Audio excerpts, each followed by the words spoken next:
Introduction. The adorable Mother Kundalini is the burning fire of the Holy Spirit. She is Mary, Maya, Isis, Adonia, Insoherta, Rhea, Sihilis, etc., etc., etc. She has thousands of adorable names. She is love, electricity, universal magnetism, cosmic force. The laws of cohesion and planetary gravity were created by the Mother of all adoration. All of the brilliant, sparkling, and palpitating planets in the inalterable, adorable, infinite space rest within the delectable bosom of the blessed Mother Goddess of the world. The Lady of Supreme Adoration takes her children by their hand and guides them along the dangerous path of the razor's edge. The Divine Mother is entwined 3.5 times within the coccygeal church. The Lady of all Adoration opens the 7 apocalyptic churches of the spinal medulla. We must search for the Divine Mother within our heart temple. The cross of the initiation is received within the temple of the heart. She, the adorable Lady of Love, is the only one who has the power of awakening her children within the womb of the profound, universal spirit of life. The mind must become a serene lake, without tempests, so that it will reflect the picture of the starry skies. When the mind is quiet and silent, then the Divine Mother is pleased with us. This is our blessing. Peace is possible only by controlling the mind. The purity of thought guides the yogi towards perfection. We must venerate the masters, and we must practice our esoteric exercises filled with burning faith. Those initiates with faith will become ineffable beings. Wisdom and love will shine in the minds of those who have reached samadhi, the ecstasy of the saints. All of our beloved disciples can become true masters of samadhi with this book of flaming fire. Beloved brethren, arise along the path of the initiation with prudence. Remember that this path is full of dangers inside and outside. This is the path of the razor's edge. Drink the nectar of immortality from the pure fountain of ecstasy. Tread the path of perfect sanctity. The Divine Mother has the power to open all of the chakras of the astral body. The Lady of Perfection dwells within the electrons. Wise Gnostics meditate on her. Mystics adore her. Perfect couples lift her through the inedular canal by means of love. Take care of your seminal liquor. Avoid nocturnal emissions with the Arcanum AZF. Muscles must be relaxed for meditation. The spine must be kept flexible. We must drink pure water, and we must rise at dawn. Remember that honey, bee honey, is the food of the universal white fraternity. Eat fruits, grains, and plants often, and practice meditation daily. Remember that meditation is the daily bread of the wise. The Yellow Book is a book of absolutely practical transcendental occultism. Beloved brethren, here you have the yoga that is required for this new Aquarian era. Be gentle in order to listen, merciful in order to judge. May your Father who is in secret, and may your Divine Mother Kundalini bless you. Samael Anwayor. Chapter 1. Love. The yoga that we require today is in actuality ancient Gnostic Christian yoga, which absolutely rejects the idea of Hatha yoga. We do not recommend Hatha yoga simply because, spiritually speaking, the acrobatics of this discipline are fruitless. They should be left to the acrobats of the circus. We very sincerely believe that the greatest thing in life is love. The divine enchantment of love can never be replaced by circus acrobats. Men and women in the mysteries of Eleusis would magnetize one another while performing the mysterious dances of love. During the great celebrations of Eleusis, happiness, dancing, kissing, and performing sexual magic transformed human beings into true gods. At that time, no one thought in perversities, but only in holy and pure matters. Within the delights of love, men and women can enchant and awaken the sleeping beauty, the divine serpent Kundalini. When one woman and one man adore each other sexually, they accumulate the terribly divine power of the cosmic mother. These frightful, yet divine, sparkling forces overflow with great splendor, and they activate the chakras of the internal bodies of the human being. Chakras are the great energy centers which resemble wheels or lotus flowers. The fires of the spinal medulla are Jehovistic, the fires of the heart are Christi, and the fires of the head, between the eyebrows, spark the terribly divine rays of the Father. Essentially, these three types of energy are transmuted semen.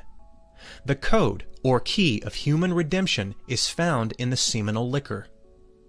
The seminal energy must be sublimated towards the heart.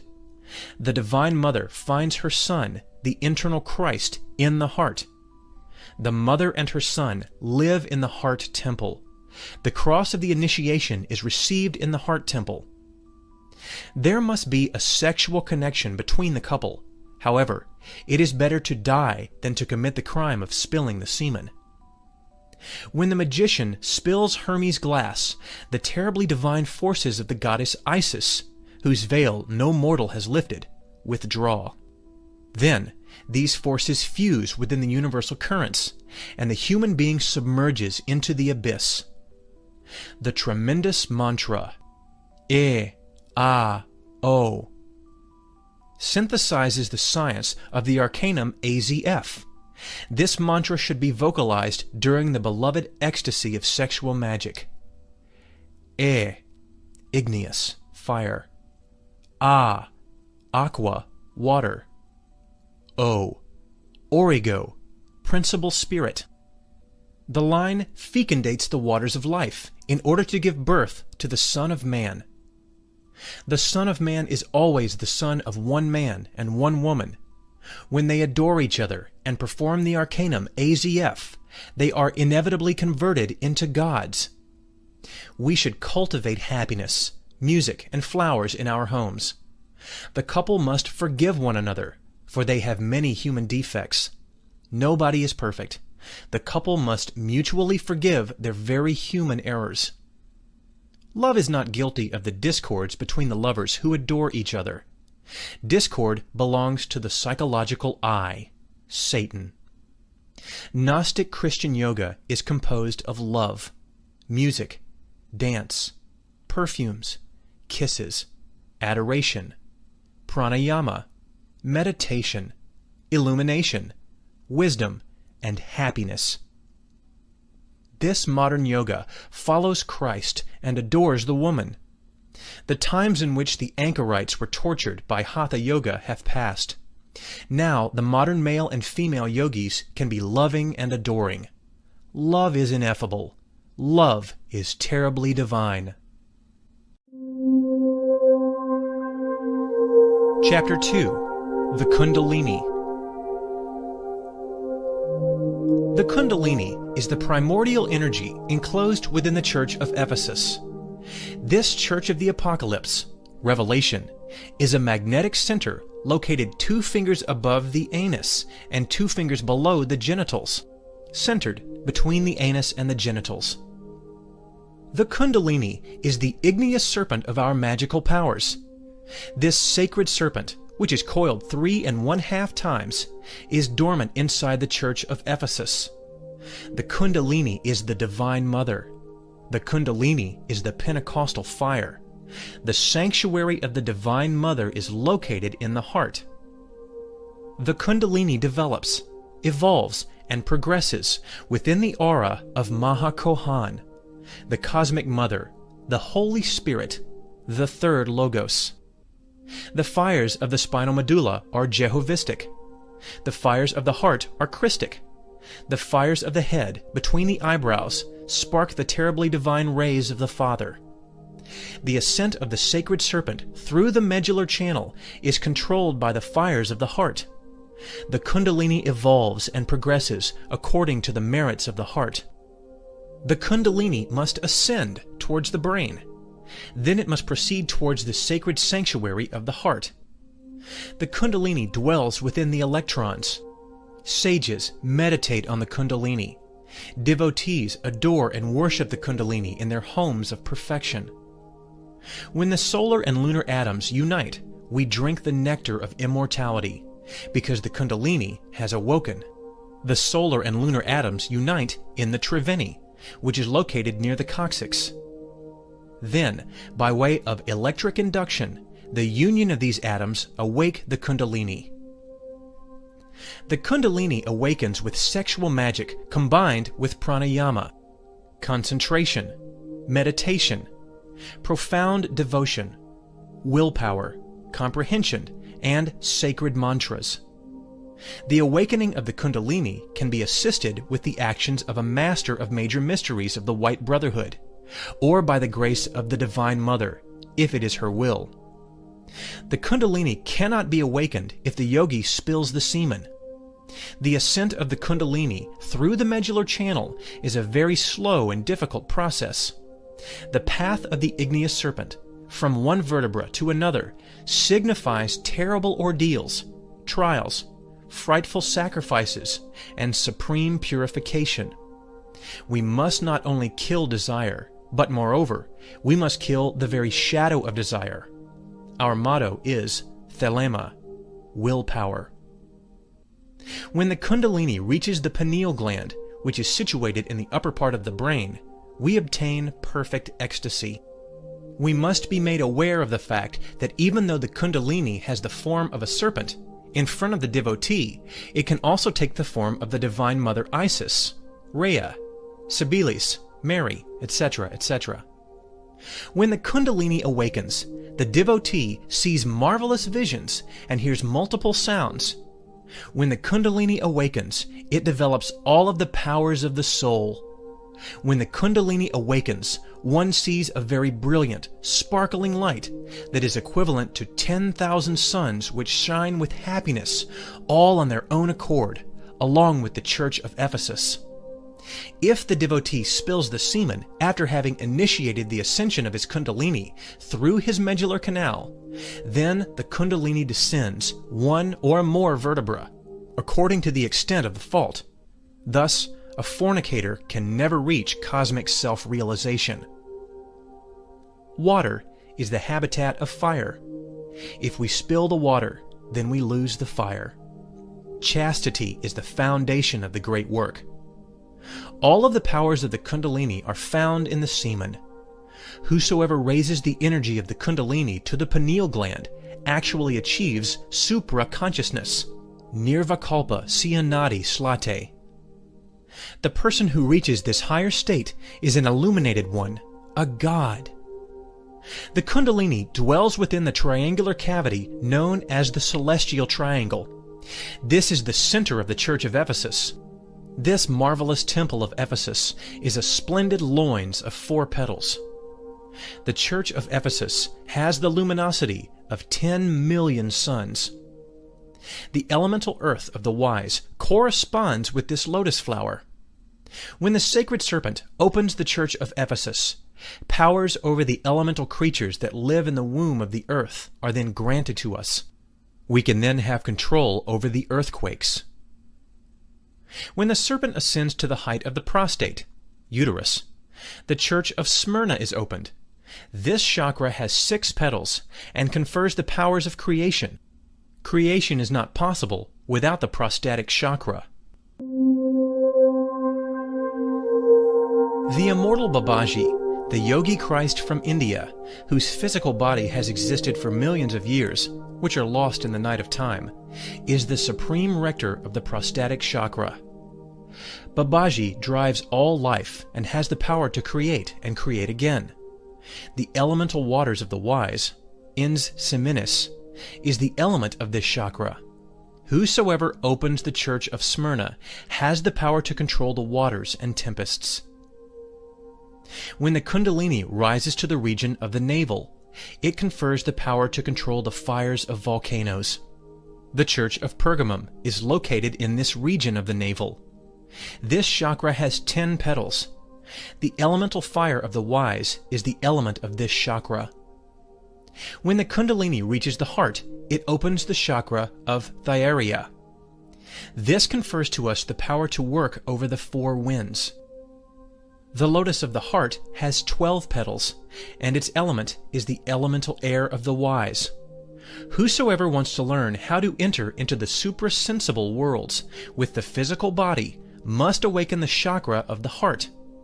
This is what is known as Jinn science. Then indeed, the human body can leave the physical plane and enter into the suprasensible worlds. When the sacred serpent reaches the heart, it opens the church of Thyatira and transforms us into intuitive human beings. When the Kundalini has risen to the region of the larynx, it confers the power of hearing the voices of those who live in the suprasensible worlds. The church of Sardis is the chakra of the larynx. This chakra has 16 petals. When the Kundalini reaches this height, it flourishes in our fertile lips made verb. When the Kundalini reaches the mid-brow, it opens the church of Philadelphia. The point between the eyebrows is known as the eye of wisdom. The Father dwells in this magnetic center. The chakra of this mid-brow has 2 petals and is the throne of the mind. When the mind matter is transformed into Christic mind, we attain the mantle of the Buddhas and the eye of Shiva. Anyone who awakens this chakra becomes clairvoyant. When the Kundalini reaches the pineal gland, it opens the church of Laodicea. This chakra has 1,000 splendid, sparkling petals. This is the crown that shines like an aura of light upon the head of the saints. The atom of the Holy Spirit exists in the pineal gland. It is in this church that we attain the white dove of the Holy Spirit, and we fill ourselves with illumination, wisdom, and omniscience. In the church of Ephesus, we conquer the earth. In the church of Smyrna, we conquer the water. In the church of Pergamum, we conquer the fire. In the church of Thyatira, we conquer the air. In the church of Sardis, we conquer the akashic fluids.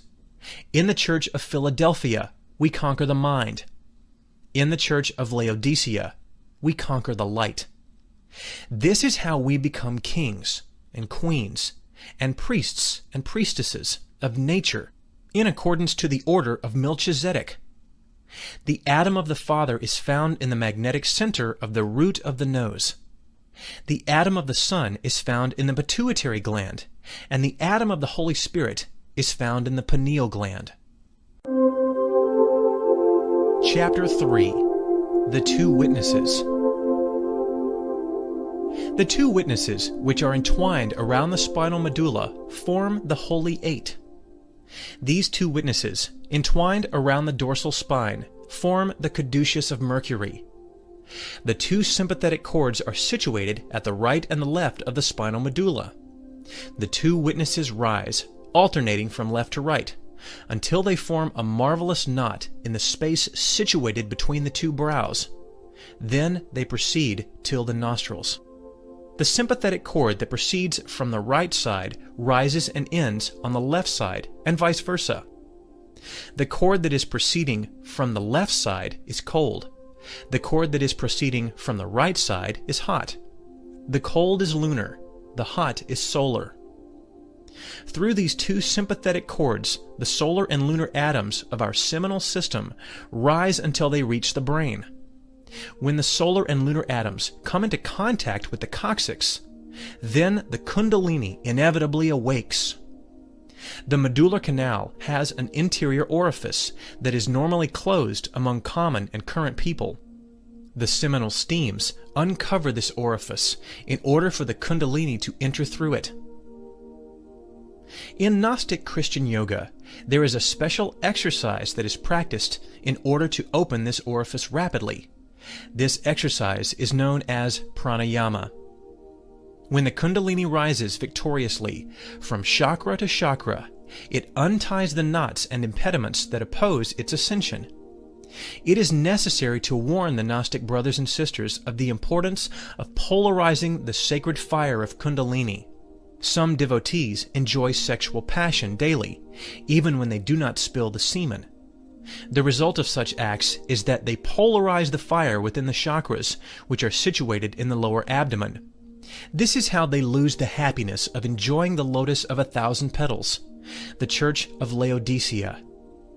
The lotus of 1,000 petals is the diamond eye that grants us the perfect ecstasy and the ineffable happiness of the human gods. The Church of Laodicea gives us the power to consciously project, in spirit and in truth, in order to travel within the regions of nirvana. Whosoever raises the serpent over the staff must be chaste in thought, word, and action. We must practice internal meditation daily. It is also essential that we do not consume alcohol. We must be always clean, always tidy, always pure. The two witnesses have the power to awaken the Kundalini. These are the 2 olive trees and the 2 candlesticks standing before the God of the earth. And if any man will hurt them, fire proceedeth of out their mouth, and devoureth their enemies. And if any man will hurt them, he must in this manner be killed. These have power to shut heaven, that it rain nor in the days of their prophecy, and have power over waters to turn them to blood, and to smite the earth with all plagues as often as they will. Revelation 11:4-6. Those who are working with the Kundalini must have an unbroken faith in the Divine Mother. She leads her devotees by the hand. She leads her children from chakra to chakra. She is the one who assists Gnostic students and teaches, approves, and prepares them, so that they can self-realize themselves. Every devotee must beseech his Divine Mother so that she can grant him the sacred fire. Then, after the advent of the fire, every devotee must meditate on his Divine Mother daily. The Divine Mother will teach her devotees. She will take them by the hand and guide them along the difficult path of the razor's edge. This path is full of hazards from within and without. The Swami Savananda gives us a useful prayer for meditation on our Divine Mother. This prayer is as follows. O Divine Mother, I am all yours. You are my only refuge and support. Protect me, guide me, have pity on me. You must know, O brothers and sisters, that the Divine Mother always responds. Without her grace, it would be impossible to carry the Kundalini from chakra to chakra and eventually reach the Church of Laodicea. Chapter 4. Mantric Song for the Awakening of the Kundalini. There are sacred mantras that have the power to awaken the Kundalini. The angel Arak, angel of command, taught us the most powerful mantric song that exists in the entire universe for the awakening of the Kundalini. When the angel sang this sweet and touching song, we were filled with ecstasy. The angel then invited us to follow his example, and we sang the mantric song, which is written as follows. Kandil, Bandil. The mantric song is sung as follows. Kan, resounding voice. Dil, decreasing voice. Ban, resounding voice. Dil, decreasing voice. And the R is rolled. The letter R should be vocalized as if imitating the sound of a high-pitched motor, but with the sweetness of a child's voice. Brothers and sisters, this is how the song of Kundalini is sung. All of those who are working with the Kundalini must not forget the letter S. You must know, beloved brethren, that the letter S has the power to transmute the seminal liquor into distinct energetic values. The seminal liquor must be transmuted on a scale of 7 types of energy, the 7 degrees of the power of fire. The letter S must be pronounced like a very fine and affable whistle. We must bring the teeth together in order to make a fine and delicate whistle. We must use this subtle voice. The yogi must learn how to intone and modulate. The yogi must have Hermes glass hermetically closed, because the yogi who suffers from nocturnal emissions, or who fornicates daily or constantly, is like a person who wants to fill a bottomless pitcher or barrel. Therefore, the yogi must transmute the seminal liquor into 7 types of energy. The letter S has the power to transmute the seminal liquor on a scale of 7 types of energy. The Kriya of Babaji, the Yogi Christ from India, teaches the power of the letter S, the sweet, affable whistle, the still, small voice, which Elijah heard in the cave, Kings 19:11-13, is behind this very fine whistle that the yogi pronounces. The still, small voice is an even finer whistle. When the sound of this whistle reaches the cerebellum, it gives the yogi the power to instantaneously project with his astral body. This is why the devotees who are working with the Kundalini must always practice with the letter S. The letter S transmutes the seminal liquor into the sacred fires of Kundalini when it is pronounced as a very fine whistle, as follows.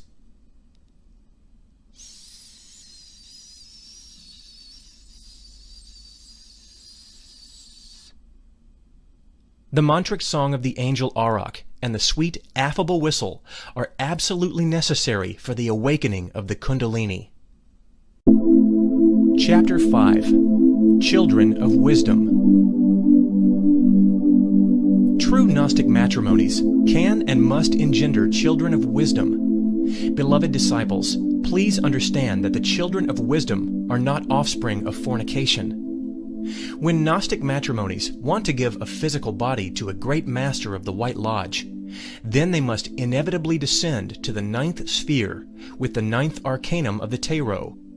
This arcanum is sex. The mother of the child of wisdom must prepare herself for a period of 9 months before she can create with the power of Kriya Shakti. During this period of time, she must be in constant prayer with the Divine Mother. She must beg her Divine Mother with all her heart and soul to give her the joy of conceiving a great master in her womb, who will help humanity. The mother of the child of wisdom must undergo 9 months of preparation, chastity, saintliness, and meditation before she can perform the sacred sexual act with her husband. The father of the child of wisdom must not fornicate, lie, must also sexually abstain for a period of 9 months. The couple must be in constant prayer to the Divine Mother, beseeching her, so that they can have the happiness of having a great master as their child. They must be chaste in thought, words, and action. The sacred copula is performed in the spring during the month of May, the month of flowers. Throughout the duration of this month, the Buddha descends in order to bless humanity. The sacred sexual act must be performed on a Friday at dawn. The morning star is vibrating intensely at dawn. The couple must complete the act without ejaculating the seminal liquor, without reaching the orgasm. The lunar hierarchy knows how to utilize 1 masculine gamete and 1 feminine ovum in order to fertilize the womb. The mother must sleep in a different position each month, 1 month on her right side and the following month on her left side. This is how the body of the child, which is in the womb, will receive all of the cosmic benefits. During the Lemurian epoch, this work was performed inside the great temples of mysteries. Painful labor during childbirth did not exist then. This is how the children of wisdom were brought into the world. This is the Kriya Shakti method of creation. Now, with this very ancient method, which has been lost in the nights of the centuries, any couple who practices Gnostic Christian yoga could give a physical body to a great master of the Venerable White Lodge. This marvelous code proves, in evident form, that it is not necessary to ejaculate 7 million of sperm in order to create a new human being. God said, "Be fruitful and multiply." God did not say, "Be fruitful and fornicate." Therefore, seminal ejaculation is a crime. Seminal ejaculation is brutal fornication. In ancient times, in paradise, reproduction was performed without seminal ejaculation, without the orgasm of both man and woman. the tenebrous Lucifers of the ancient Earth Moon, taught the humans to ejaculate the semen. This is how humans lost their powers. This is represented by Adam and Eve's departure from Eden. Therefore, Gnosis does not teach anything that is against nature. Not spilling the semen is what is natural, what is normal. So, Gnosis does not teach sexual refinement. It teaches what is truly natural and normal. People are slanderous concerning this subject, because the philosophical stone is the stumbling stone. It is sex. It is the offensive rock for the evil ones. Evil ones hate sexual magic. They are repugnant to all that abolishes the simple satisfaction of their carnal passions. This is why they feel repugnance towards chastity. Such is the law of these poor people. They live for the joy of carnal passion, and they hate chastity. Chapter 6. Urdhvarata. In India, sexual magic, arcanum, AZF, is known by the Sanskrit term Urdhvarata. People who practice the arcanum AZF in India are called Urdhvarata yogis. The Great Arcanum is found in the Hindustian book entitled Secrets of Yoga. The author is a yogi from southern India. It causes us great horror to know that the tenebrous black magicians of the Dag Dugpa clan, who are dedicated to fatal and horrible black tantrism, ejaculate the seminal liquor during their practices of black magic. These black magicians have a fatal technique that enables them to reabsorb the spilled semen. Such a technique is known as black vajroli. This practice is completely negative. Therefore, we do not want to explain the procedure. We know that there exist many people with very weak mentalities who could easily be led into practicing such horrible black tantrism. Karma would then fatally fall upon us. The spilled semen is mixed with feminine virya, feminine semen, and afterwards it is reabsorbed. Thus, it is horribly recharged with atoms of the secret enemy. These are satanic atoms that are collected from the atomic infernos of the human being. The inevitable result of this black tantrism is the descent of the serpent towards the atomic abyss of nature. This is how the human personality ends. It is definitely disconnected from its divine spirit. The human being is then transformed into a demon. The arcanum AZF, Urdhvarata, is practiced within the ashrams of ancient India. At that time, yogis were prepared for sexual magic with the white vajroli. Unfortunately, the brothers and sisters of the temple committed scandalous acts which discredited sexual magic. The Gurujis then pulled the curtains of esotericism shut, and the arcanum AZF was forbidden. However, the initiated yogis, male and female, secretly practiced the arcanum AZF. Apparently, even this was forbidden. In reality, the decision to forbid the arcanum AZF caused more damage than good, because the brahmacharya system resulted in failure. This was due to the fact that no one was able to remain in brahmacharya, absolute sexual abstinence. Those who remain sexually abstinent supposedly keep their semen, yet they suffer from nocturnal emissions. This is how their accumulated semen is lost. Thus, these individuals turn themselves into victims of the abyss. The arcanum AZF is a system that helps to create strong, healthy, magnificent children. The sperm that will fecundate the womb is selected with the arcanum AZF. The one sperm that escapes during the practice of the arcanum AZF is in fact a powerful and carefully selected sperm that will give origin to a true superhuman. This is how we can create a race of gods. With the arcanum AZF, we can completely develop all of the dorsal tires and develop a complete and deep self-realization. HPB, Helena P. Blavatsky, the great yogi, had to remarry after becoming a widow of Count Blavatsky. This was in order to practice the arcanum AZF. Only thus could she gain the development of the 49 fires. The yogi avatar, Lahiri Mahasala, was initiated by Babaji when he was married. This is how the yogi avatar achieved his self-realization. The Gurujis of the ashrams must pay karma for not having spoken clearly when it was necessary to do so.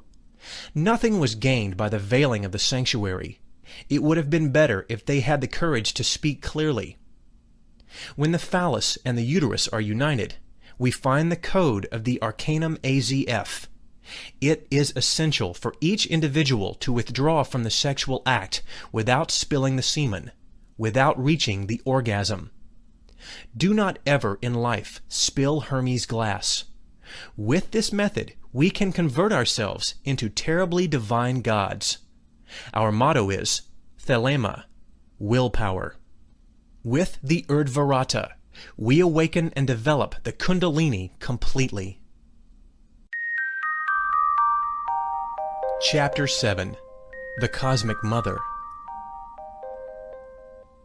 God does not have any figure. God is coessential with the abstract absolute space. God is that. God has two aspects, wisdom and love. As wisdom, God is the Father. As love, God is the Mother. Christ is the Son of God. Christ is not an individual, but an army, the army of the voice, the verb. Before the dawn of the new cosmic day, Father, Mother, and the Son were one. That. God, as Father, resides in the eye of wisdom. This eye is situated between the eyebrows. God, as Mother, resides in the temple of the heart. Wisdom and love are the two principal columns of the Great White Lodge. Within each human being, there exists a soldier from the army of the voice. This soldier is the internal Christ who exists in every man who comes into the world. The human being with 7 bodies is just the sinning shadow of the soldier from the army of the voice. We must incarnate the solar man, the inner Christ. The Divine Mother helps us. Ask, and it shall be given you. Seek, and ye shall find. Knock, and it shall be opened unto you. Luke 11, verse 9. God is love, is Isis, whose veil no mortal has lifted. Who would lift the terribly divine veil? Woe to the profaner and profaners who attempt to lift the veil of Isis. When the devotee beseeches his Divine Mother, he must be sleepy and submerged in profound inner meditation. The true devotee does not rise from his bed, nor does he eat or drink, until he receives the answer from his Divine Mother. The Cosmic Mother has no form, but will take any form in order to answer the supplicant. She can present herself in the form of Isis, Rika, Cihelis, Tonantzin, Mary, etc. When the Divine Mother has given her answer to the devotee, she then disintegrates her form instantaneously, because she no longer needs it. The Divine Mother is not a woman, nor is she an individual. She, in fact, is an unknown substance. Any form that she takes disintegrates afterwards. That is love. God the Mother is love. God the Mother adores us and loves us terribly.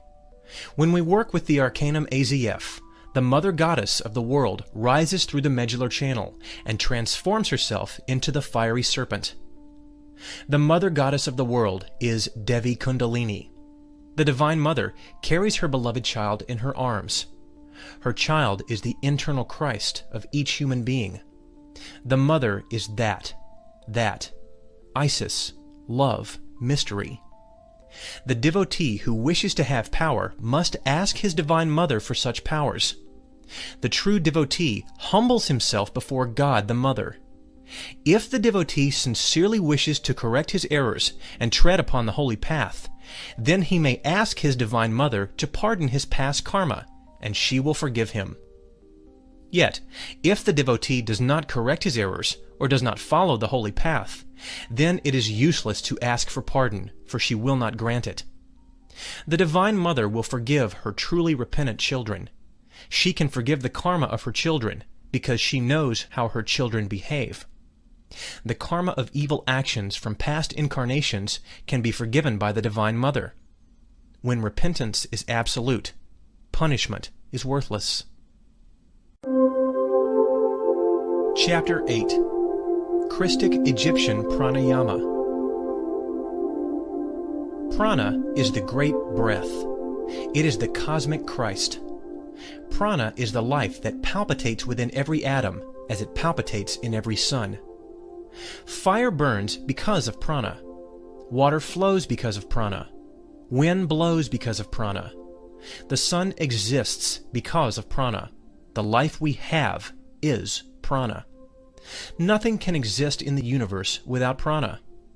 It is impossible for the most insignificant insect to be born, or for the smallest flower to bloom without prana. Prana exists in the food that we eat, in the air that we breathe, and in the water that we drink. Prana exists within everything. When seminal energy is refined and transformed totally, the nervous system is provided with the richest type of prana. This rich prana is deposited within the brain in the form of wine of light, pure Christic energy.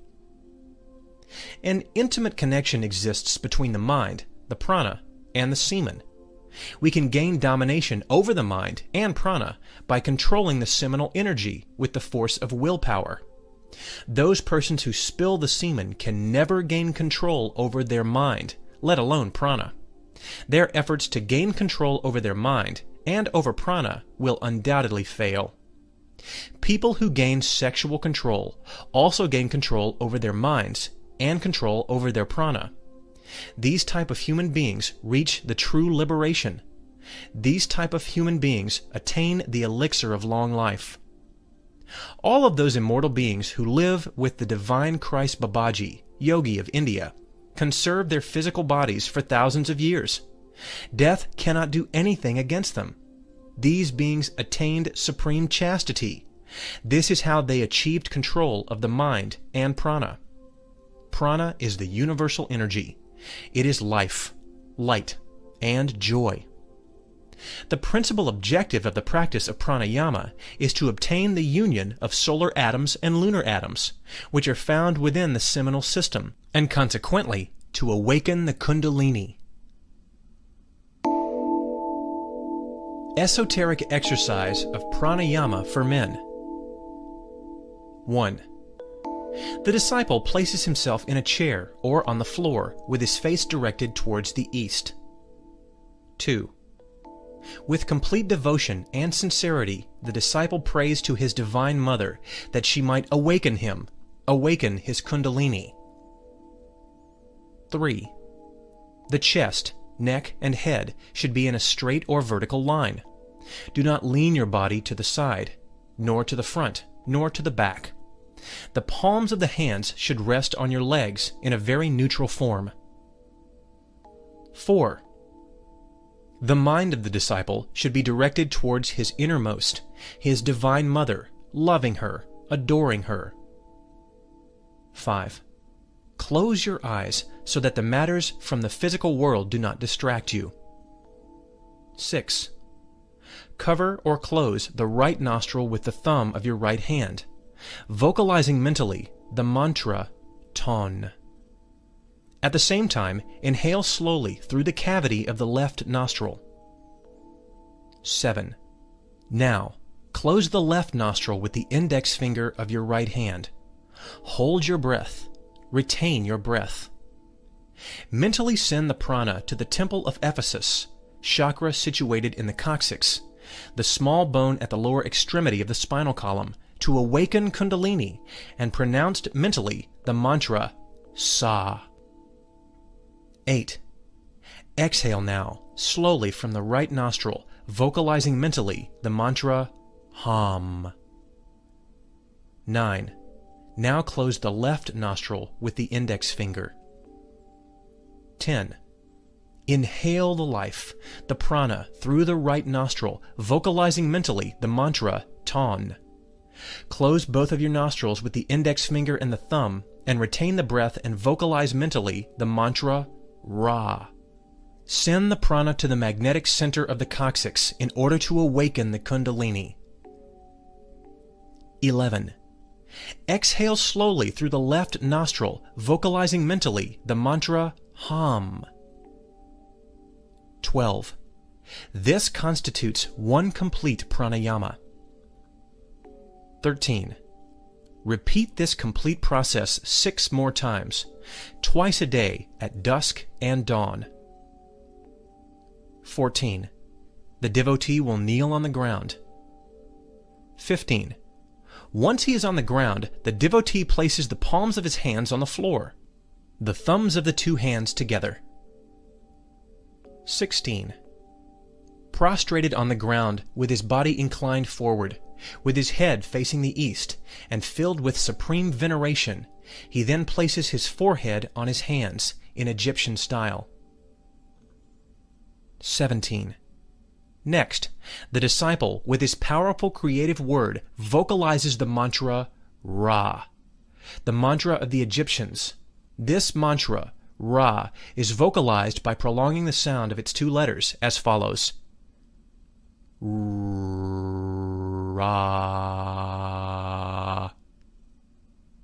Vocalize the mantra 7 times.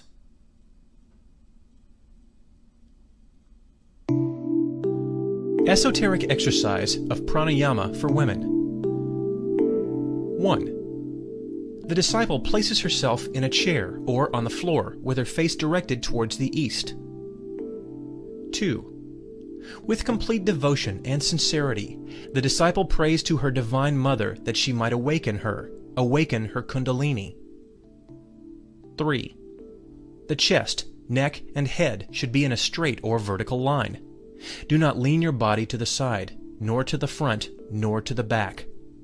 The palms of the hands should rest on your legs in a very neutral form. 4. The mind of the disciple should be directed towards her innermost, her Divine Mother, loving her, adoring her. 5. Close your eyes so that the matters from the physical world do not distract you. 6. Cover or close the left nostril with the index finger of your right hand, vocalizing mentally the mantra Ton. At the same time, inhale slowly through the cavity of the right nostril. 7. Now, close the right nostril with the thumb of your right hand. Hold your breath. Retain your breath. Mentally send the prana to the temple of Ephesus, chakra situated in the coccyx, the small bone at the lower extremity of the spinal column, to awaken Kundalini and pronounce mentally the mantra Sa. 8. Exhale now, slowly, from the left nostril, vocalizing mentally the mantra Hum. 9. Now close the right nostril with the thumb. 10. Inhale the life, the prana, through the left nostril, vocalizing mentally the mantra Ton. Close both of your nostrils with the index finger and the thumb, and retain the breath, and vocalize mentally the mantra Ra. Send the prana to the magnetic center of the coccyx in order to awaken the Kundalini. 11. Exhale slowly through the right nostril, vocalizing mentally the mantra Hum. 12. This constitutes one complete pranayama. 13. Repeat this complete process 6 more times, twice a day at dusk and dawn. 14. The devotee will kneel on the ground. 15. Once she is on the ground, the devotee places the palms of her hands on the floor, the thumbs of the 2 hands together. 16. Prostrated on the ground, with her body inclined forward, with her head facing the east, and filled with supreme veneration, she then places her forehead on her hands in Egyptian style. 17. Next, the disciple, with her powerful creative word, vocalizes the mantra Ra, the mantra of the Egyptians. This mantra, Ra, is vocalized by prolonging the sound of its 2 letters as follows. Ra.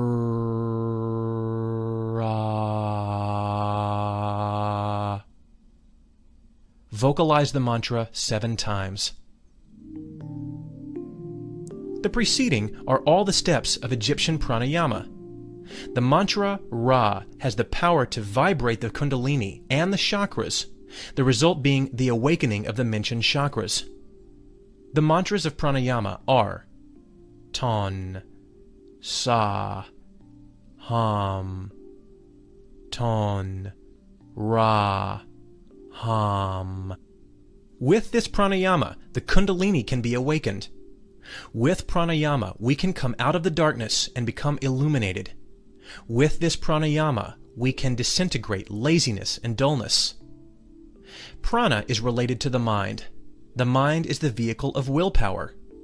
Willpower must obey the great soul of the word. Our internal vehicles must be controlled by pranayama. Prana is life. The right nasal cavity, nostril, is solar. The left nasal cavity is lunar. The 2 witnesses of the book of Revelation are related to the nasal cavities. The 2 witnesses are a pair of nervous cords. The testicles, or ovaries, are united with the nasal cavities through these 2 nervous cords. We can say that the 2 cords begin in the testicles, or ovaries. The 2 testicles are the 2 oceans of life. Moses found his master between the 2 oceans. In this chapter, we have taught Egyptian pranayama for the devotees of the Occidental world.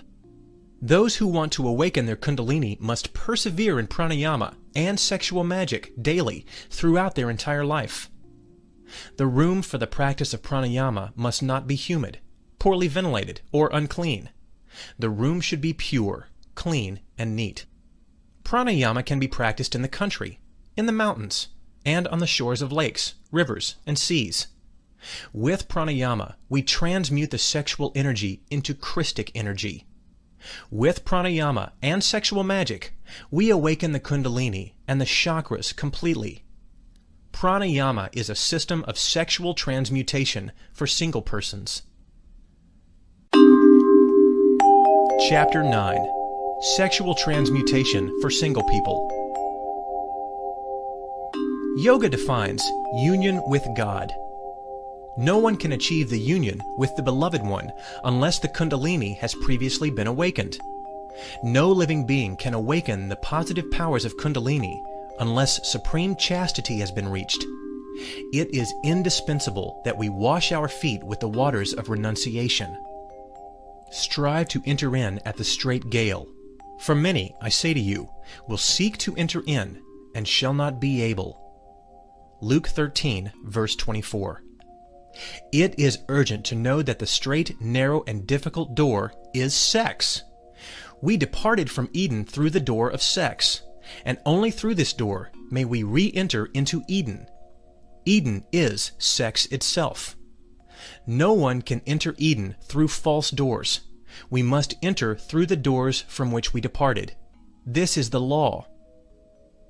The students of occultism who, for one reason or another, cannot practice with the Arcanum AZF must know the science of sexual transmutation in depth.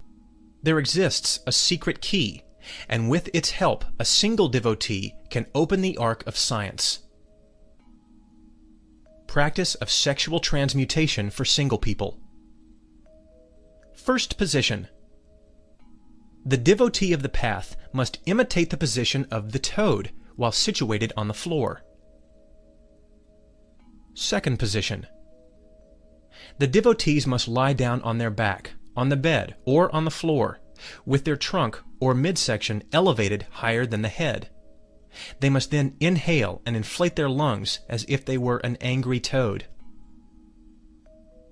Mental attitude of the first position. With willpower and imagination united in vibrating harmony, the Gnostic student must identify himself with a toad that is within a rivulet of the pure waters of life. He must also join his willpower and imagination in order to make his sexual energy rise from his sexual organs to the sacred chalice of the brain. The Gnostic student must raise his seminal energy through the 2 sympathetic cords that are entwined around the spinal medulla. They form the famous caduceus of Mercury. Mental attitude of the second position. With willpower and imagination united in vibrating harmony, the Gnostic student must inflate himself as the toad does. This is possible only with a deep breath. During the inhalation of the vital air, we must imagine that the seminal energy is ascending through the two sympathetic cords that are marvelously entwined around the spinal medulla. The marvelous seminal energy must be directed towards the brain, then directed towards the heart. We must then exhale the vital air, placing the energy in the temple of the heart. Our motto is thelema, willpower. Mantra of this practice. Imitate the song of the toad. The mysterious croak of the toad is the song. It is the mantra. Origin of this practice.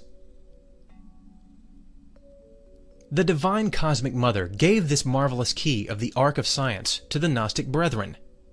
The Divine Mother cares for all of her children. The toad that is upon the immaculate lotus flower, within the pure waters of life, is an archaic sexual symbol of the pharaohs of ancient Egypt. Chapter 10. Order and Esoteric Discipline. The Gnostic must be temperate. He must not slander people. He should not be gluttonous or lazy. As a rule, the Gnostic must retire to the bedroom at 10 p.m. daily in order to practice internal meditation. The Gnostic must rise at dawn in order to practice all of his esoteric exercises. The Gnostic must be clean, tidy, decent, honest, and upright person. He should always be punctual and happy, never angry with anyone, nor should he be against anyone in any way. The devotee should shower or wash himself daily, and he should dress presentably. The Gnostic who never washes himself, or is in great disorder, causes damage to humanity in such a way that with his bad taste may drive people away from the Gnostic studies. For example, people may say, if this is what Gnostics are like, I don't want to enter into these studies. I don't want to degenerate myself, etc. The Gnostic must not be a fanatic. We must study everything to reject the useless and accept the useful. Gnosis is not against any religion, school, order, or sect. We have fought for the moral purification of many religions, schools, orders, and sects. We have never been against any religion, school, or sect. We know that humanity is divided into groups, and that each group needs its own system of particular instruction. All religions, schools, orders, and sects are precious pearls that are strung on the golden thread of divinity. We must build churches in order to serve all religions without distinction of names or creeds. Truly, all religions are ineffable and divine. All religions, schools, orders, and sects are necessary. Religious jealousy is equivalent to passionate jealousy. It is a shame to be religiously jealous. The Gnostic brother or sister must overcome such jealousy, for it is a very vulgar passion. The Gnostic movement is structured for people of all religions, schools, orders, and sects. Neuritis is a very terrible sickness of the soul. In this epoch, people have become neurotic. Neurosis is satanic. We must cultivate sweetness, patience, and love. We must educate our children with wisdom and love. We must cultivate in our homes happiness, sweetness, and love, because we must know that neurosis damages the lotus flowers of the soul. We must teach our children with examples. We should always be happy and joyous. Gnostic homes should be sanctuaries of love and happiness. Neurotic shouts and screams, weeping and crying destroy happiness. Thus, the white dove of love leaves the heart forever. This is the disgrace of many homes. Live with wisdom and love. Chapter 11. Meditation. Once we heard an exotic declaration from the lips of an Hindustic Swami. The master explained the necessity of Hatha Yoga to the people in the auditorium. He explained how indispensable it was in order to reach the exaltation of Samadhi. That yogi slated that many people have not obtained success with internal meditation, in spite of their hard efforts and daily training. According to the Swami, such failures were due to the exclusion of Hatha Yoga. Frankly, we disagree with this affirmation given by the Venerable Swami. Those who do not obtain illumination within 10 to 20 years of serious practice within internal meditation must find the cause, which is the lack of the sleepy state. It is urgent to combine meditation with drowsiness. Chapter 12. Primary Clairaudient and Clairvoyant Experiences. If the yogi persists with internal meditation constantly, tenaciously, and with infinite practice, then within a period of time, clairvoyant perceptions will begin to develop. In the early stages of development, luminous spots will appear. Later, as development continues, faces and objects and pictures of nature will appear. Objects will seem dreamlike in the instance of transition that exists between vigil and dream. The disciple's enthusiasm increases when clairvoyant perceptions begin to take place. These perceptions inform the disciple that his internal powers are being activated. It is extremely important that the disciple does not become weary. A great deal of patience is required for the development of internal powers. It is very difficult to develop internal powers. Many disciples begin this difficult process, but there are very few disciples who have the patience of Saint Job. Impatience will only impede our steps along the path towards self-realization. Such esoteric practices are for those who are tenacious and patient. In the sacred India of the Vedas, yogis practice internal meditation 4 times a day. However, in our Occidental world, due to the preoccupation of our daily lives and the hard battle for existence, if we can only practice meditation once a day, then this is sufficient. Yet, what is important is to practice consistently and without missing a day. With intense repetition and tenacious practices, we will eventually put our chakras into rotation. Thus, after some time, primary clairvoyant and clairaudient perceptions will begin. Luminant spots, pictures of light, living figures, sounds of bells and animals and the voices of people, etc., indicate with accuracy the disciple's progress. These perceptions appear in the instant when the disciple is submerged in profound meditation and in the sleepy state. Many types of light begin to appear with the practice of internal meditation. In early stages of development, the devotee perceives very brilliant white lights. These lights correspond with the eye of wisdom, which is located between the eyebrows. The white, yellow, red, blue, and green lights, as well as the lightning, sun, moon, stars, sparks, flames, etc., are particles which are forms of the suprasensible elements, tanmatric particles. When small luminous balls appear, shining with white and red colors, then this is an absolutely positive sign that we are progressing in our practices of concentration of thought. There will be an instant in which the devotee will see angels, archangels, thrones, potentates, virtues, etc. The student may also see within the dreams in meditation grand temples, rivers, valleys, mountains, and beautiful enchanted gardens. Commonly, during the practice of meditation, certain strange sensations occur that may fill the devotee with fear. One of these sensations is an electric shock in the chakra of the coccyx. Also, the lotus of 1,000 petals, which is situated in the upper part of the brain, will feel electric sensations. The devotee must defeat this fear if he wants to progress in the development of his internal powers.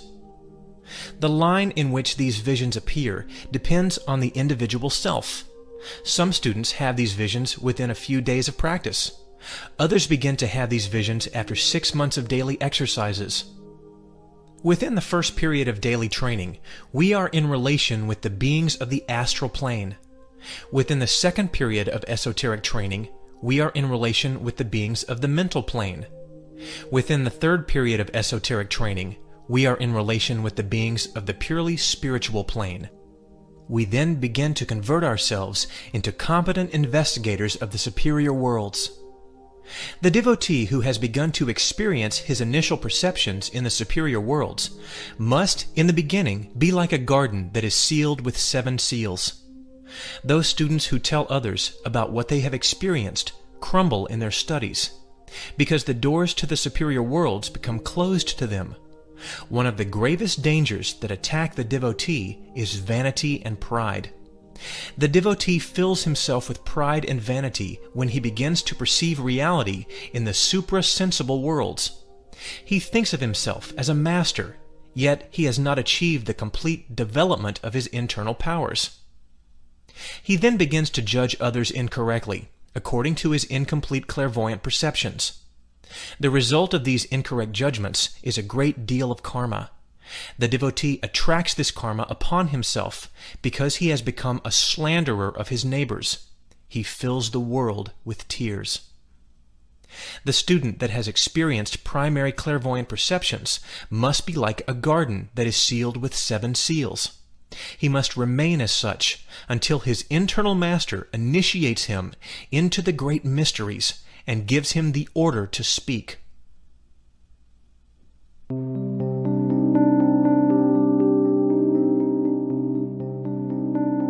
The devotee who is submitted to esoteric discipline also makes another grave error. He disregards imagination. We have learned that imagination is translucent. It is the mirror of the soul. It is divine clairvoyance. In order for the devotee to see, he must use his imagination. When the chakra of the forehead begins to rotate, then the images that are seen with the translucent meditation become more brilliant, splendorous, and luminous. The devotee must distinguish between imagination and fantasy. Conscious imagination is positive, yet fantasy is negative and harmful for the mind because it could lead us to have hallucinations or to reach madness. Some wish to awaken their clairvoyance while disregarding imagination. If they disregard imagination, then they will fall under the same absurdity as those who wish to practice meditation without the sleepy state. These people fail to develop their internal powers. These people break the laws of nature, and inevitably, failure is the result. Imagination, inspiration, and intuition are the 3 mandatory factors of initiation. In the beginning, images appear, and in the end, we penetrate into the purely spiritual world. Initiation is necessary for all clairvoyance. To have clairvoyance without esoteric initiation leads the student into the world of delinquency. Therefore, it is urgent to receive the cosmic initiation. If a clairvoyant penetrates into the subconscious of nature, then he can read all of the past history of the earth and its races. He will also find his most beloved relatives. He may see, for example, his beloved wife married with other men. He may also see her committing adultery. If the clairvoyant has not reached initiation, he may mistake the past for the present. He will then slander his wife, saying, "She is betraying me. She is an adulterer. I am clairvoyant, and I am seeing her in the internal worlds committing adultery." All of the records of our past reincarnations exist within the subconsciousness of nature. If the clairvoyant penetrates into the infraconsciousness of nature, then he will discover all the evil of humanity. The Satan of every human being dwells within the infraconsciousness of nature. If the clairvoyant has not received initiation, then he will see the Satan of the saints continually reviving the crimes and evil actions that the saints committed in their ancient reincarnations, before they became saints. The inexperienced clairvoyant who is lacking initiation cannot distinguish between the past and the present, or between the Satan of a human and the real being of a human, thus resulting in slanderous behavior. The inexperienced clairvoyant may say, "That man believes he is a saint, yet he is an assassin, a thief, and a terrible black magician. I know this because I saw it in my clairvoyance." This is precisely what we call a slanderer. Many clairvoyants have become terribly degenerated slanderers. One of the grave dangers of this behavior is homicide. Within the infraconsciousness of nature, a jealous, distrustful, and unworthy man will find that all of his doubts and suspicions are converted into reality. He then begins to slander his wife, friends, neighbors, and masters, saying, "You see, I have reason for my doubts. My friend is a thief, a black magician, and an assassin. My wife is committing adultery, just as I suspected. My clairvoyance never fails me. I am always right," etc., etc. The poor man, due to the lack of initiation, does not have the capability to sufficiently analyze in order to understand that he has penetrated into the subconsciousness of nature. This is where his own mental creations live. Therefore, considering all of these dangers, it is necessary that the esoteric student does not throw judgment against anyone. Do not judge in order not to be judged. The devotee must be like a garden that is sealed with 7 seals. Whosoever has primary clairvoyant and clairaudient perceptions is an inexperienced clairvoyant. Thus, if he does not know how to remain in silence, he will begin to slander others. Only the great clairvoyant initiates do not fall. Rama, Krishna, Buddha, Jesus Christ, etc. were truly infallible and omniscient clairvoyants. Chapter 13. The Still Small Voice. There exists a particular mystical sound that the yogi must learn to hear. The Aztecs knew this mystical sound. Let us remember the hill of Chapultepec. Note, Chapultepec, hill, the hill of the cricket. A cricket upon a hill is represented in a Mexican codex. In ancient Rome, during the time of the Caesars, the cricket was sold in golden cages at a very high price. Magicians of ancient Rome bought crickets in order to employ them in practical magic. If we have the cricket close to the head of our bed when we are meditating on its beautiful song, we will hear the still small voice in the instant of slumber. This phenomenon is equivalent to the phenomenon of 2 pianos that are equally tuned. If we play, for example, the note T on either piano, the other piano will repeat the same note without the touch of the human hand. This vibratory phenomenon is very interesting, and it can be proven by anyone. This exact phenomenon also happens with the mysterious sound of the cricket. There exists in the human brain the music sound that resounds when the cricket sings. It is a matter of affinity and vibration. To nourish this little animal is not a problem. We know that the cricket feeds itself with vegetables and also with clothes found in homes. Many people are afraid of the cricket because they do not want to ruin their clothes. This animal can easily be found in the country hills. Whosoever hears the still voice can travel instantly into the astral plane at any time.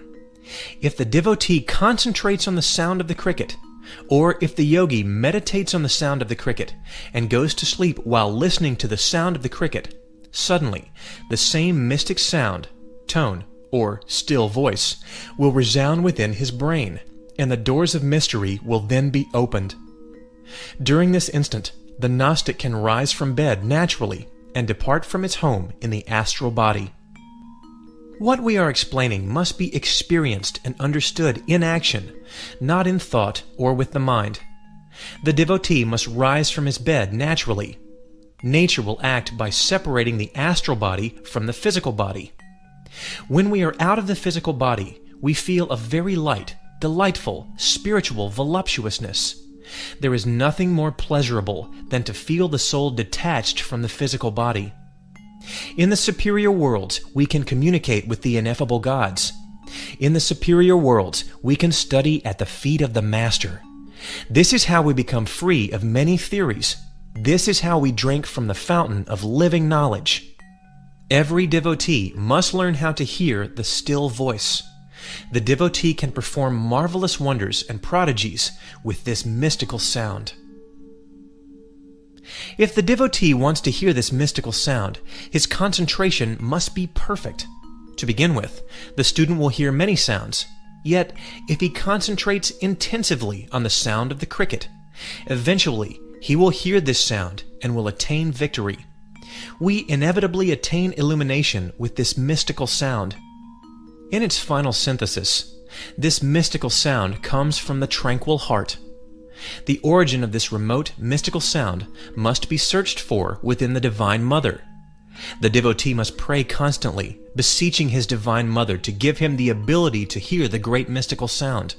With the grace of the Divine Mother, every devotee can have the joy of hearing the mystical sound that grants us the instantaneous projection of the astral body. The devotee who wishes to perform these practices with success must meditate internally until he truly feels the state of slumber. He must know that every esoteric exercise of meditation, if practiced with a lack of the sleepy state, is useless, sterile, because it damages the mind and harms the brain. Therefore, internal meditation must be intelligently combined with the sleepy state.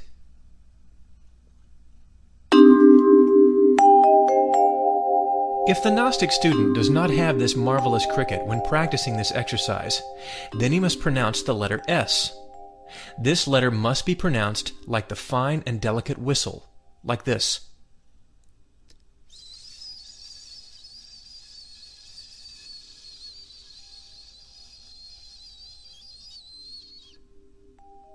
Behind this fine sound dwells the still voice that permits us to project instantaneously in astral body. The devotee should be in a very comfortable position in order to practice correct internal meditation. We suggest two positions. Position of the corpse. Lay down in corpse position on the bed or floor, placing arms against the sides of the body. Straighten the legs and bring the heels of the feet together so that they are touching. However, the toes of the feet should be separated towards the left and right, like a fan. Position of flaming star. Lay down in the position of a flaming star, with the arms and legs extended outwards to left and right. Our bodies must be very relaxed. We should resemble the figure of the five-pointed star. This is the position of the master. Great masters utilize this position for the practice of internal meditation. When in this position, the black magicians will run away with terror. When the master rises from this position, the impression of the star remains in that place. This keeps the black magicians away. The devotee must not meditate with a full stomach. It is necessary for the devotee to abandon the sin of gluttony. We must eat only 3 meals per day. Esoteric diet. Breakfast. Basted bread with pure honey, hot milk, and fruit. Lunch must consist of vegetables, fruits, and any type of grain. Dinner. Bread with pure honey and hot milk. Nothing more. Meditation should be performed at 10 p.m. nightly. Meditation should also be performed at dawn. If the student meditates during these hours, he will progress rapidly.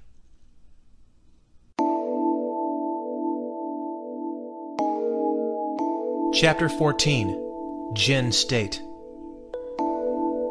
Hyperspace can be demonstrated mathematically with hypergeometry.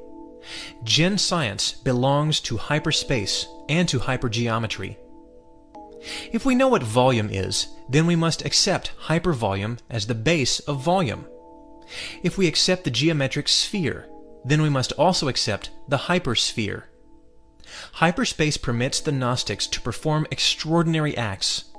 Jesus performed the extraordinary act of taking his body out of the sepulchre after 3 days, thanks to hyperspace. Since then, the resurrected Master lives with his physical body within the hyperspace.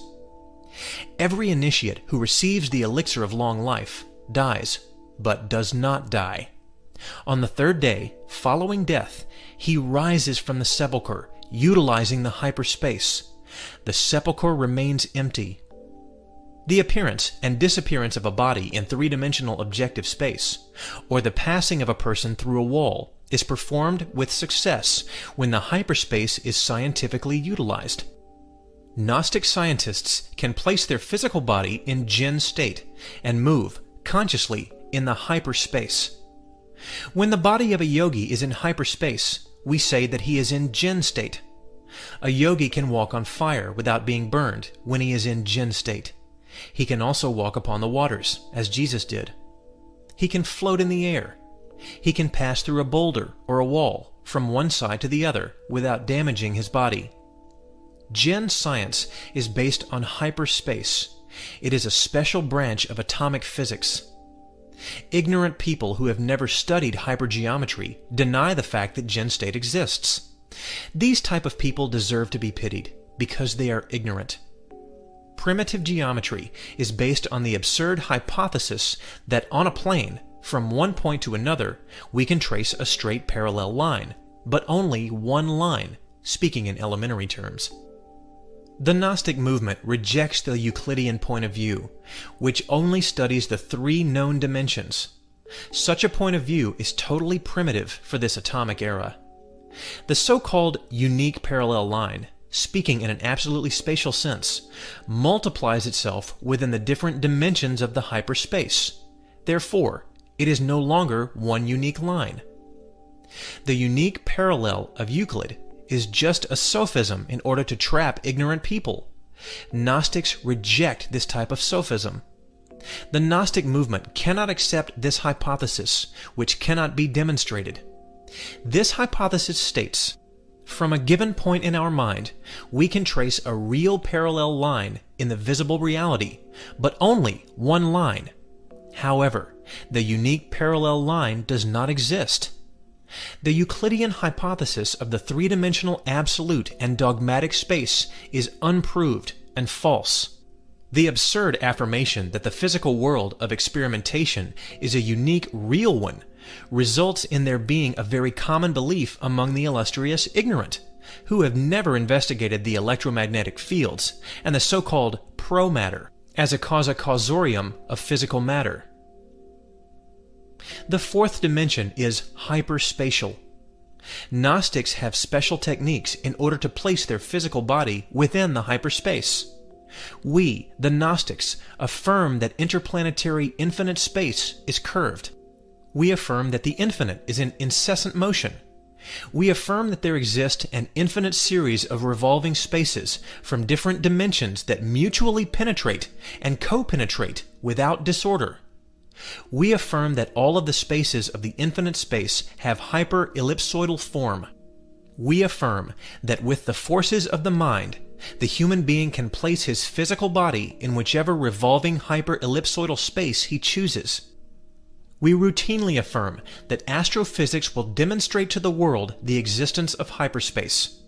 We also affirm that inside one line, hyperspatial lines exist. We affirm that the Savior of the world actually lived in the hyperspace with the same physical body that he had in the Holy Land.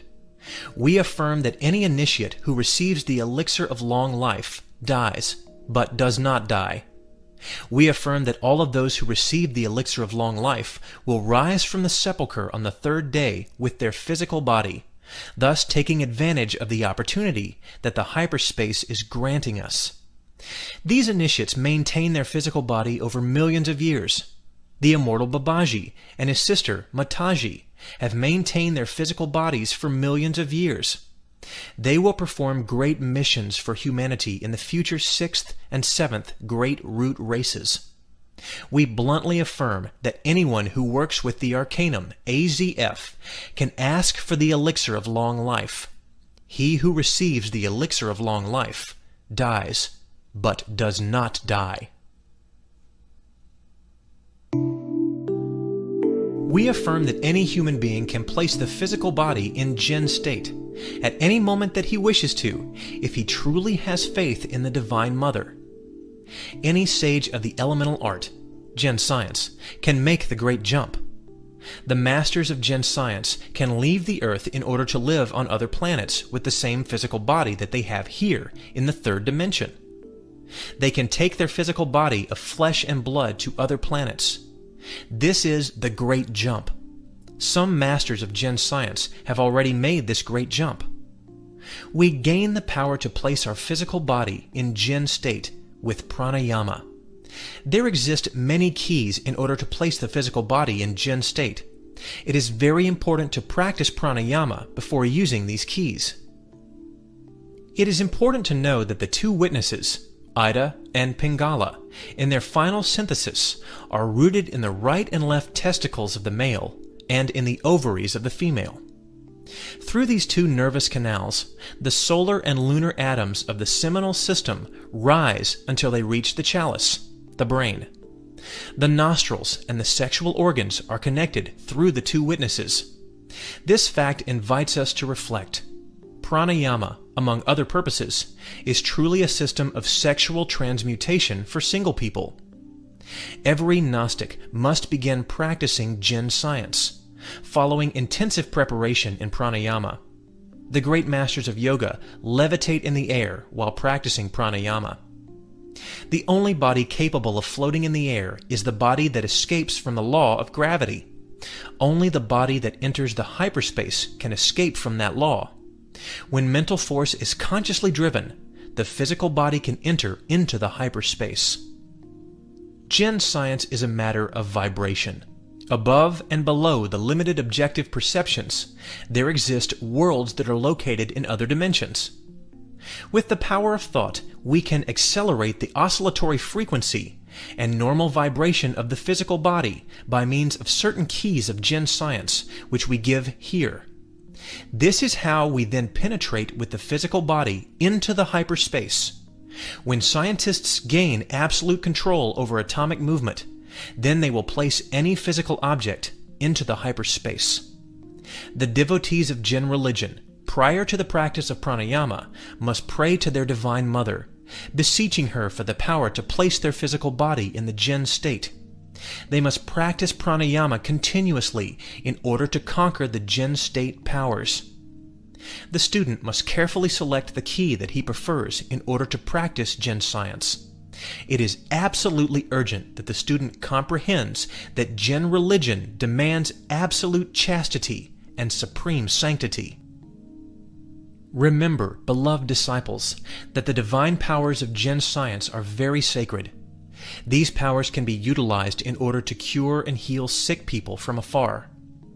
These powers can also be utilized in order to enter the temples of the White Lodge and to study the marvels of creation within the womb of nature. Whosoever wishes to apply the powers of Jin science for selfish gain will convert himself into a horrible demon and will inevitably tumble into the abyss. The law is the law. Karma will punish the abusers. The devotee must choose the key of Jin science that he prefers. He must practice daily with this key, with great intensity, until he reaches victory. Jin science is not for the weak, the unsteady, fickle, or inconsistent people. This science is for people who have as much patience as Saint Job. This science is for tenacious, courageous, alert, and strong people who are strong as steel. This science is not for skeptical people. Such people are useless for Jin science. This science is never to be exhibited, for the White Lodge forbids it. Jin science is not to be displayed or demonstrated as a spectacle of magic. This science is terribly divine and can be practiced in secret only. When I, the author of this book, wanted to publicly demonstrate Jin science, the Master Moria immediately intervened, saying, "We have been teaching and helping you for the past 10 years, and now you want to exhibit your powers? Why? Powers are very sacred.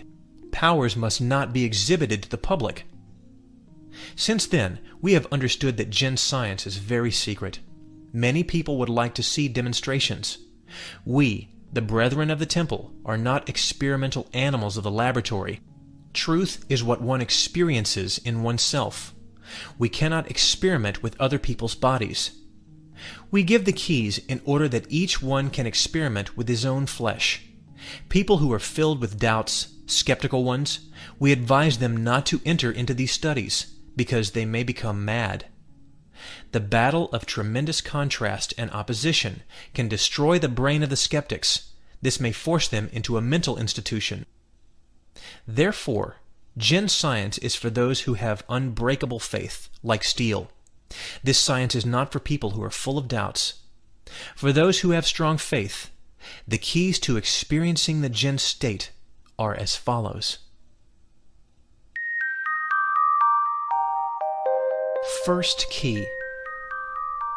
The devotee must lie down on his left side, resting his head on the palm of his left hand. The devotee must fall asleep in this position. He must be on guard and aware of his dreams. He must become vigilant of his own dreams. When he begins to see the images of his dreams, he must rise very quietly from the bed, holding on to the dream as if it were a precious treasure. Before the devotee leaves his house, he must make a small jump with the intention of floating in the surrounding atmosphere. If the devotee, after executing the small jump, floats in the atmosphere, then his physical body has entered into Jinn state. If he does not float, then it is because he is not in Jinn state.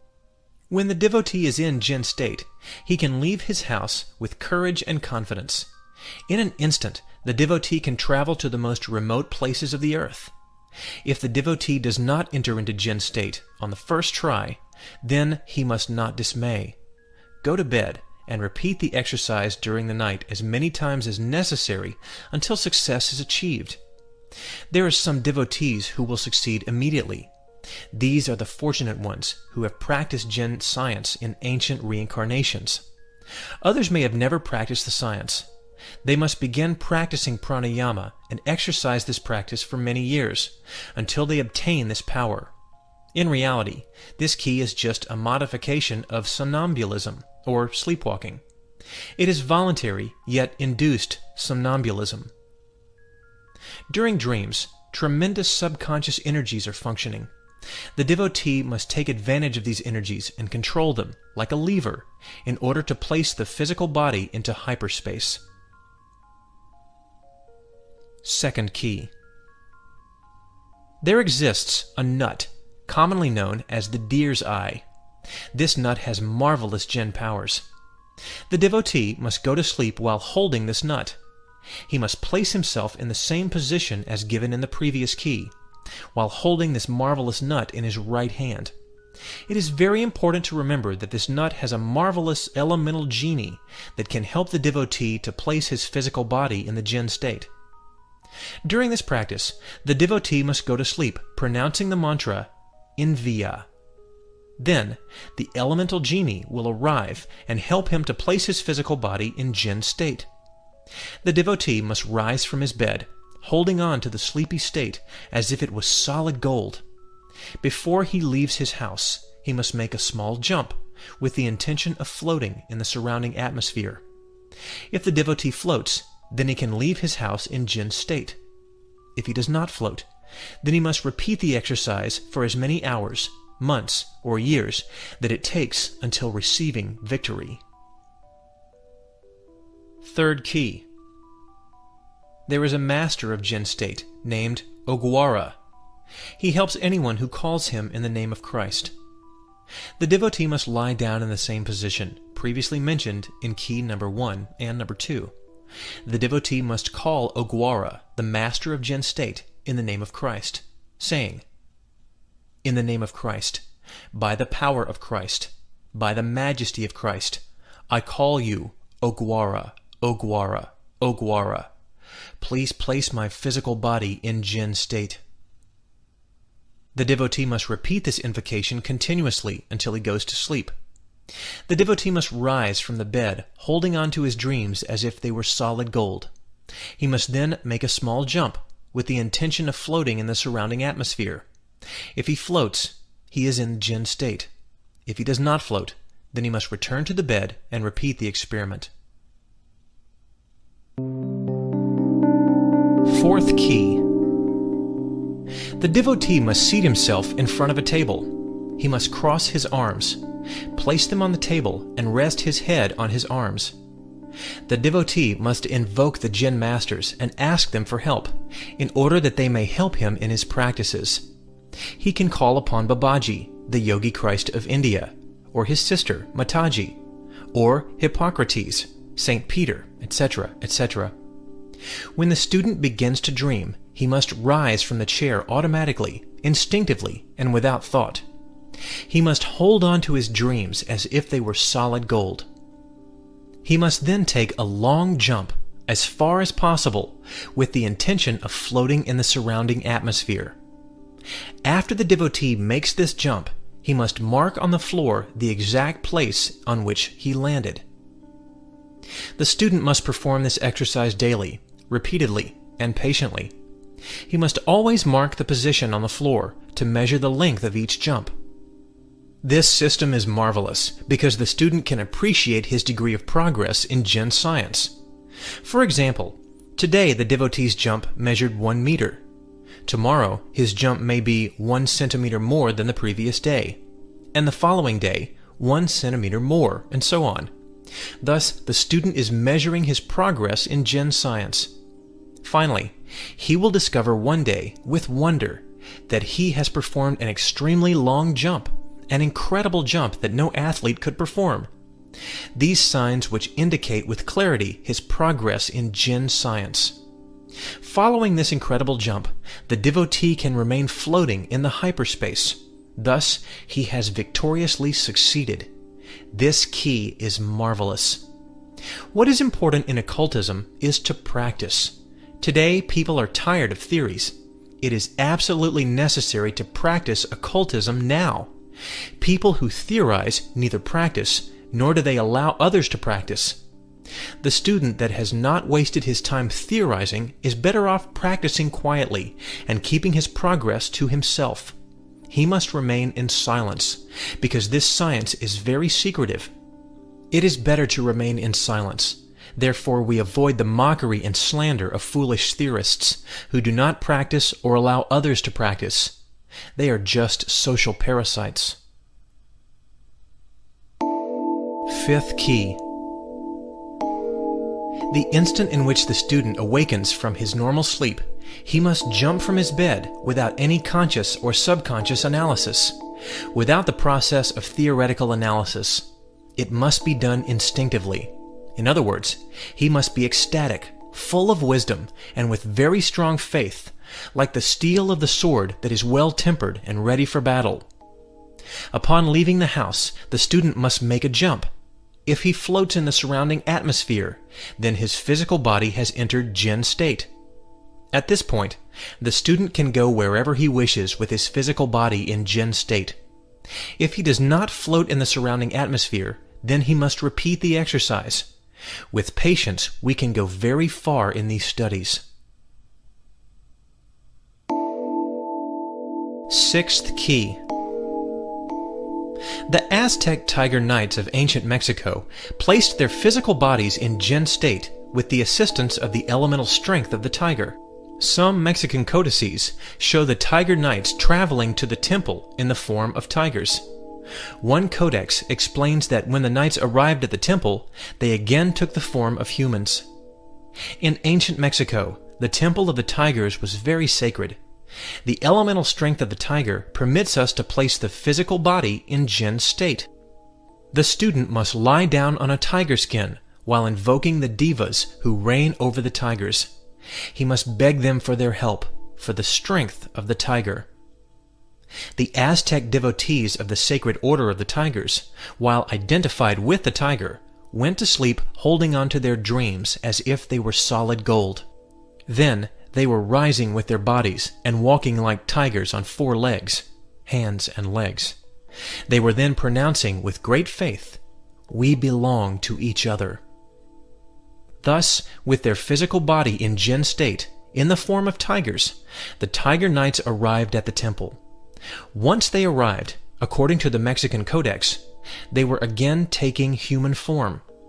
The yogis from India sit and meditate on tiger skins. According to the Aztecs, the first human root race was devoured by tigers. The tiger is the symbol of divine force. May the sons of enthusiasm enlighten your path. May Zakok sing in your steps. May the strength of the tiger keep you company. May the sparks of wisdom illuminate your intellect. May the whispering pyre be the shadow upon your retirement. May the emerald frogs croak and direct you along the path without repose. May she, nature, be prodigal with you. May the universal force bless you and guide you. The Occidental yogi lies down on the tiger skin while partially nude and performs the esoteric practice of the tiger nights. This is how he enters into Jinn state. Seventh key. Those who know how to travel in their astral body can invoke the physical body from afar. The first step the Gnostic must do with this key is to project himself into the astral body. When he finds himself far from the physical body, he can call upon any of the great masters of Jinn science. The devotee may ask the great masters to carry his physical body to the astral plane. He can invoke the master Hippocrates, Babaji, Mataji, Saint Peter, Ogwara, etc., etc. He must beg in the name of Christ. He must ask by the power of Christ. He must beseech by the majesty of the Christ.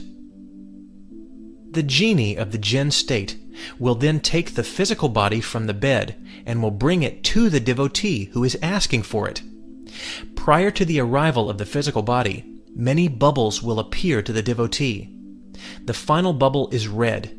Behind this red bubble comes the physical body in Jinn state. When the physical body is near the student, he feels as though his shoulders are very heavy. The emotion that the student experiences when the physical body is in front of him is tremendous.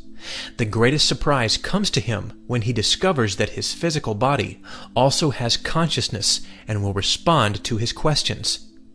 In such moments, the devotee must dominate all of his emotions and control his mind in order that he does not ruin the experiment.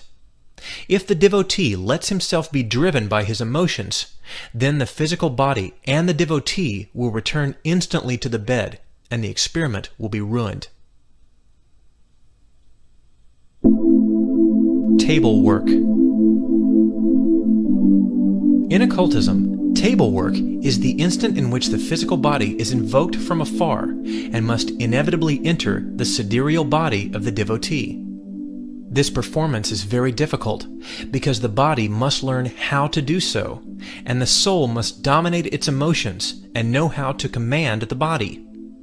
The body must enter the soul through the coronary chakra, or lotus of 1,000 petals, which is located in the upper part of the head of the sidereal body. The devotee must command the body, and the body must obey. If the body does not obey, then it is because it does not know how to, so the devotee must teach it. The soul must command and teach the physical body to leave through the sidereal head of the astral body, and enter the devotee through the same door. The result is marvelous. The physical body obeys and enters into the devotee. In the astral plane, things are very different. It is not the devotee who must enter into the physical body. The physical body must enter into the devotee. This is how the devotee remains with his physical body in the astral plane. The Jinn state of the seventh key is for those who are very skilled in using and controlling the astral body. With the physical body in Jinn state, we can visit the temples of the Great White Lodge and receive direct teachings from the great masters who initiated the dawn of creation. This is what is known as practical occultism. Practical occultism is urgently needed by all. The students of various schools of occultism are tired of theories. Unfortunately, the majority of students want to develop their powers easily, without any effort or sacrifice, and with all the comfort given to them in a short period of time, as if it were, so to speak, a piece of cake. We must be aware of the fact that life is very difficult, and nothing is given to us for free. The people who wish to develop Jinn powers must have the patience of Saint Job, the courage of the tiger, the tenacity of the bull, and the inexhaustible thirst for divine wisdom. This science is not for fickle people. It is better that such people remain out of these studies. This science is not for curious people either. We cannot play with cosmic laws without getting burned. The law is the law, and we must respect what is sacred. Jinn substances. There exist many substances that will help us in Jinn science. The student of occultism must know what these substances are and learn how to control them. Jinn science is terribly divine. The Orphic egg, the golden egg of Brahma, the Egyptian egg, etc., clearly symbolize the prime matter of the great work. The universes, plants, animals, humans, and gods come from this prime matter. The egg contains great occult powers. The hen's egg is utilized for Jinn states. Formula. Warm the egg slightly in water. Remove the pointy tip of the eggshell, then remove the yolk and the white of the egg. Now we have to grind the empty eggshell into dust. This power is utilized by the yogis of Jinn science. Every night, before performing Jinn practices, the devotee must sprinkle the powder on his chest and under his arms or armpits. The student must then cover himself completely with clothing or bedding and begin practicing Jinn science. The student must have a large quantity of this powder for practices. The great powers of Jinn science are hidden within this powder. This powder is marvelous. Sanctity. The student that is studying and practicing Jinn science must inevitably stop committing the 3 sins: anger, greed, and lust. Only by doing so is it possible to avoid the attack of the tenebrous ones. If the student does not control these defects, then he will not progress in the true and positive complete sense of the word. Vesture. Men who are working with Jinn science must wear only yellow pajama pants or loose-fitting bathing trunks. The remainder of the body must be nude. Comfortable, loose clothing is best for Jinn practices because the chakras will spin freely. Women. Women who are practicing Jinn science must wear only a loose-fitting yellow robe that is as long and as wide as possible. The robe must be very beautiful, similar to the robes of the Samaritans. Women who practice Jinn science must not cut their hair. The hair is a symbol of purity and chastity. In ancient times, a woman who committed adultery was punished by the cutting of her hair. Women practicing Jinn science do not use the same vesture as men, i.e., bathing trunks, because it is immoral for them to do so. Divine hierarchies demand modesty, purity, and chastity. Warning. These yellow robes that are used for Jinn science are not for Gnostic rituals. These robes are to be used only for Jinn science practices and must be worn directly over the skin of the body. Absolutely nothing must be worn under this wide robe. Chapter 15. Utensils and Perfumes. We must always use a specific room in order to work with Jinn science. Although if a specific room is unavailable, the bedroom is sufficient. The bedroom should be a true sanctuary. With chastity, everything runs favorably. The bedroom must be scented daily with the following 5 perfumes: frankincense, myrrh, aloe, sulfur, and camphor. It is necessary that we paint the sign of the pentagram, which is the 5-pointed star, on the floor at the entrance of the bedroom. The 2 lower points of the star must aim towards the outside of the room, and the upper point must aim towards the inside of the room. The star can be drawn with carbon. We should also have a framed pentagram above the head of the bed. It is very important that the superior point is aiming towards the ceiling, and that the inferior points are aiming toward the floor. The room must be decorated with yellow colors, for example, yellow curtains, walls, carpets, and lights. The initiate must have yellow pajamas, and in addition to this, a yellow robe. We must have a picture of Christ, Buddha, and the Divine Mother. The Divine Mother is represented as Isis, the Cosmic Mother of India, Tonantzin, or the white dove of the Holy Spirit. These pictures do not represent a divine or human person. They represent the Goddess Mother herself. We know that God as a father is wisdom, and God as a mother is love. The Father resides in the wisdom eye, which is located between the eyebrows. The Mother resides in the heart temple. The serpent entwined around the staff also represents the Divine Mother. It is important that we choose the symbol of the Divine Mother that we prefer. The pictures of Christ, Buddha, and the Divine Mother must always be present in the bedroom or room of Jinn work. We must have an altar in the bedroom, and on this altar a fire must be burning at all times, whether it be a candle or an oil lamp. This is entirely up to the individual. The fire should always be burning in the house of the initiate. This is the Yellow Book. This is the wisdom of the Buddhas. This is the science of the cosmic mind. The Buddhas wear yellow robes. The color of the mental world is yellow. When the man is liberated from his 4 sinful bodies, then he is a Buddha. Every Buddha uses a yellow mantle. The ray of Christ is golden yellow. The science of the mind truly constitutes the Yellow Book. This is why this book is called the Yellow Book, because the science of the mind is written here. In order to work with the science of the mind, the initiate should retire at 10 p.m. daily. The initiate must avoid discussions or arguments with skeptical people who do not practice or do not allow others to practice.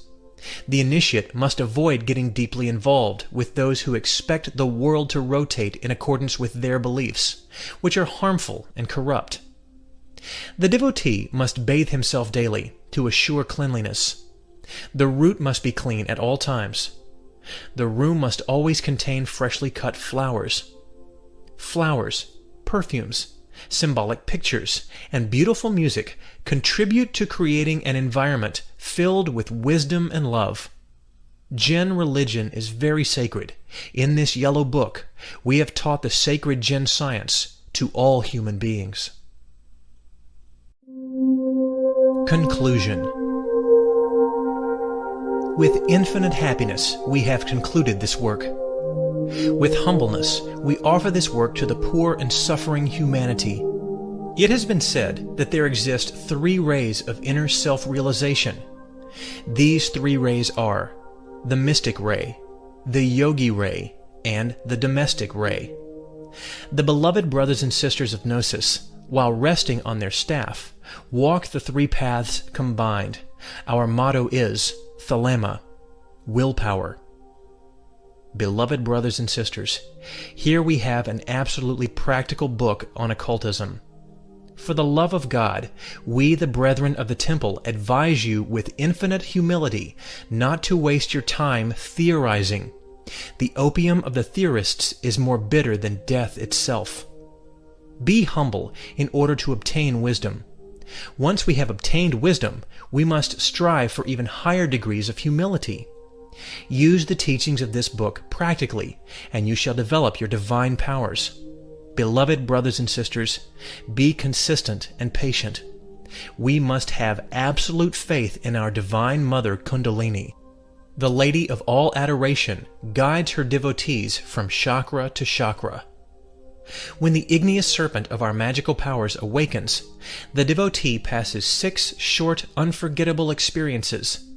These 6 experiences are divine happiness, trembling body or body parts, astral projection, spiritual voluptuousness, coccyx pain, dizzy spells in conjunction with deep sleep filled with spiritual brightness.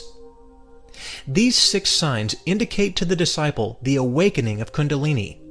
This is how the gardener waters the delicate internal garden with the sublime nectar of life, until the delicious fruits of Eden appear. The Yellow Book is a guide for practical esotericism. Beloved disciples, we must understand that this is a text and a sure guide for the path of the initiation. Study this book and exercise these practices with intensity and supreme patience. Many occult powers appear with the awakening of the Kundalini. When this happens, we must be careful not to fall into pride. Once we have accumulated these powers, we must act as though we do not have them. We must recognize our own misery and sins. We must find shelter within the nothingness. We are the sinning shadow of that which has never sinned.